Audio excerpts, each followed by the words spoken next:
You have to give credit to the ancient Greeks. They had quite surprisingly figured out that the Earth was spherical rather than flat. Not only that, but the ancient Greek astronomer Eratosthenes had also managed to work out the circumference of the Earth to a pretty close degree to the actual figure by the 3rd century before Christ. The Greeks had also worked out that the Sun was, to all intents and purposes, at an almost infinite distance from the Earth, and by the Roman period the idea of a spherical Earth was pretty much accepted, with people like Cicero and Pliny referring to the round nature of the Earth as a matter of fact. All in all, the Greco-Roman world was well on its way to figuring out the infinite nature of the cosmos that we live in. So what happened? Well, these beliefs were pretty much buried under the advance of Christianity. The problem was that the early church fathers, like the highly influential and late Roman period theologian St. Augustine, promoted a completely different belief based on the teachings of the Bible. And this was that creation was essentially made up of 3 layers. The earth was believed to be the middle layer, very definitely flat rather than spherical. And instead of an infinite cosmos, the sky above the earth was actually solid, a hemispherical roof, or firmament as it's called in the Bible, on which the stars were fixed.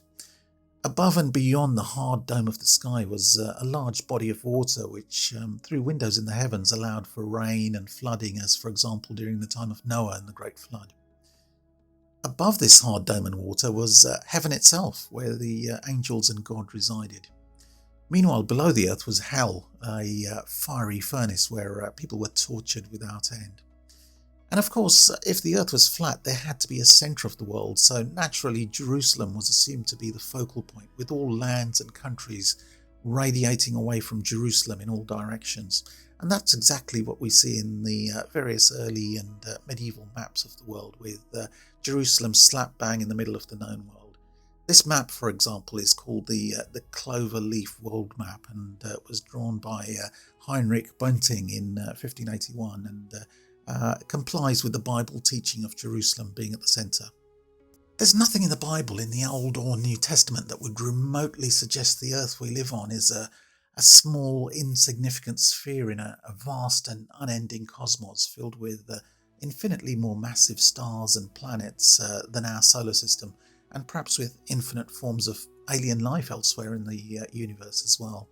Instead, the Genesis account only talks of the earth as if it's the only piece of ground in existence, and man is God's ultimate creation. And this theme continues in the whole of the Old Testament and the New. So this was, of course, completely the polar opposite of what the great Greek thinkers had managed to work out, but this was a view that came to dominate European thinking once Christianity was made the official religion of the Roman Empire and beyond. Any different point of view was considered heresy. Now, in this video, I'm not going to go into all the specific places in the Old Testament which promote the idea of a flat earth. There's already quite a few videos circulating on the internet on the subject. What I will do is take a look at specifically Christian belief and dogma regarding Jesus drawn from the New Testament books, and how this, according to St. Augustine, as well as other Christian theologians, church fathers and saints, meant that the earth had to be flat rather than a sphere. Otherwise, Christian teachings based on the New Testament made no sense at all. So let's get into it. Augustine's first argument was that it was simply impossible for the earth to be a sphere, otherwise the Gospels or the various other books in the New Testament, or even the Old Testament, would have mentioned the possibility of man being on the opposite side of the world. Quote, "Scripture speaks of no such descendants of Adam," unquote, he wrote on the possibility of man existing in the Antipodes. Surely Scripture would have mentioned this rather epic and important journey by Adam's ancestors from the Middle East right to the other side of the world if it had taken place. But no, there is absolutely no mention of any such journey. St. Augustine's second compelling, or seemingly compelling, reason for a flat earth was that various Bible verses categorically mentioned that everybody in the world would see the return of Jesus in the clouds during the second coming, as it's termed.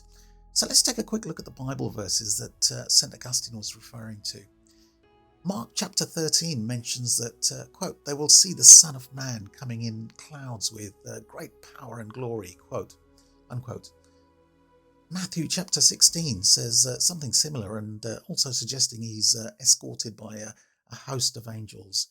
They will not taste death before they see the Son of Man in his kingdom, he writes. In Matthew chapter 24, he compares his return to lightning, which is visible everywhere. For as the lightning comes from the east and shines as far as the west, so will the coming of the Son of Man. In the Gospel of Luke chapter 21, it's also written that they will see him coming in the clouds with great power and glory.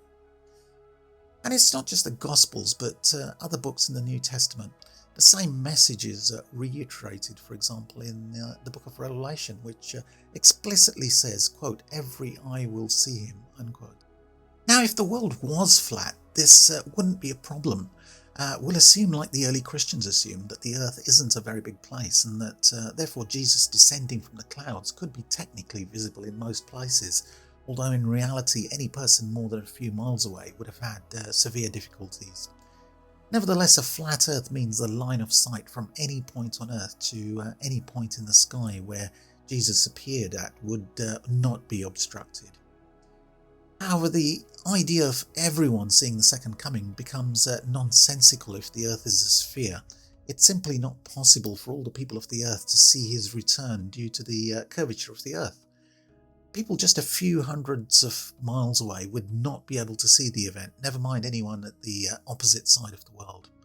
They wouldn't be aware of the event until news was relayed to them by some means or another. Now, this kind of spoils the spectacular nature of the supposed second coming, which is being done for the whole of humanity.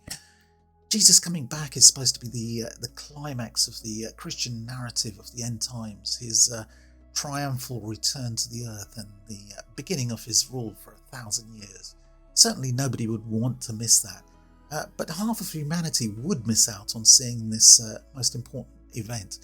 This grand finale, if you like, of God's plan for man. So Augustine's argument was therefore that Jesus coming down from amongst the clouds by necessity had to be a global event and naturally seen by everyone.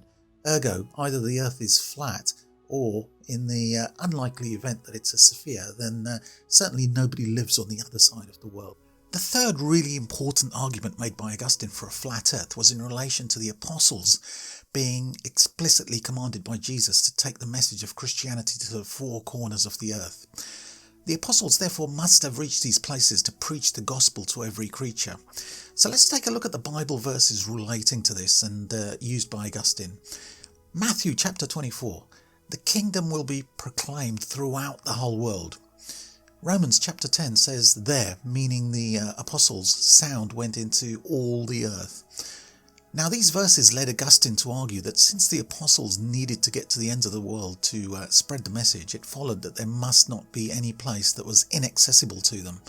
Now, since the apostles had never gone to the other side of the world, having stayed in either Asia, Europe or Africa, this meant one of two things. Either the other side of the world did not exist, or that if it did exist, no man lived there. Otherwise, the apostles would have made the journey there and had it recorded.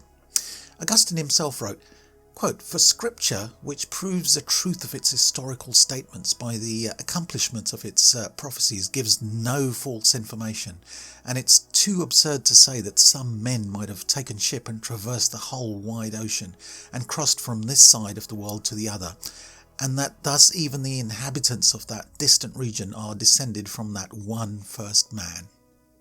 And I'm just going to add in a bonus fourth argument for a flat earth here, this time articulated by the 5th century theologian Procopius of Gaza.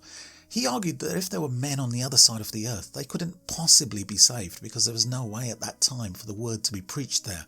So for instance, we now know Australia exists, but that no early Christian missionary reached the continent. But if it was impossible to get there as it was during Roman times, then this had grave repercussions. This would mean Jesus must have gone to the other side of the world also to be crucified a second time in order to save these people. Otherwise, how could they possibly know of his first death and crucifixion in Palestine?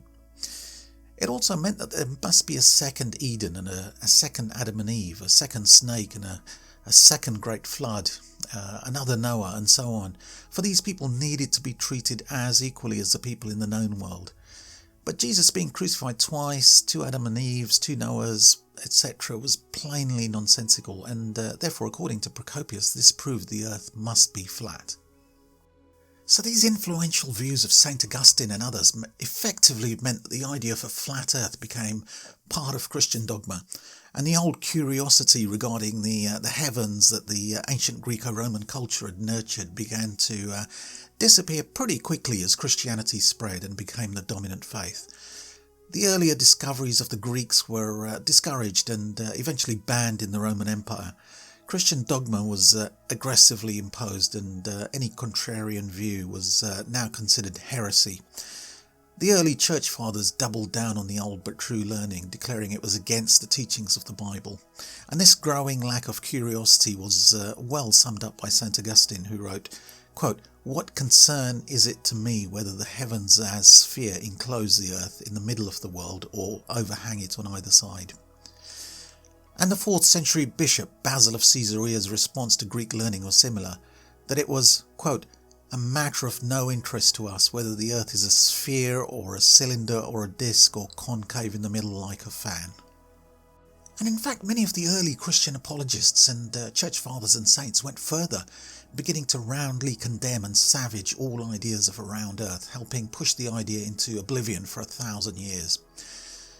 Lactantius, the 4th century theologian and advisor to Constantine, the first Christian emperor, was one of the early apologists who declared the people who believed in a round earth as, quote, "bad and senseless," declaring the idea of a round earth was against reason and scripture. He poured ridicule on the idea of a spherical earth, saying it was impossible since men would effectively be upside down in parts of the globe that pointed down.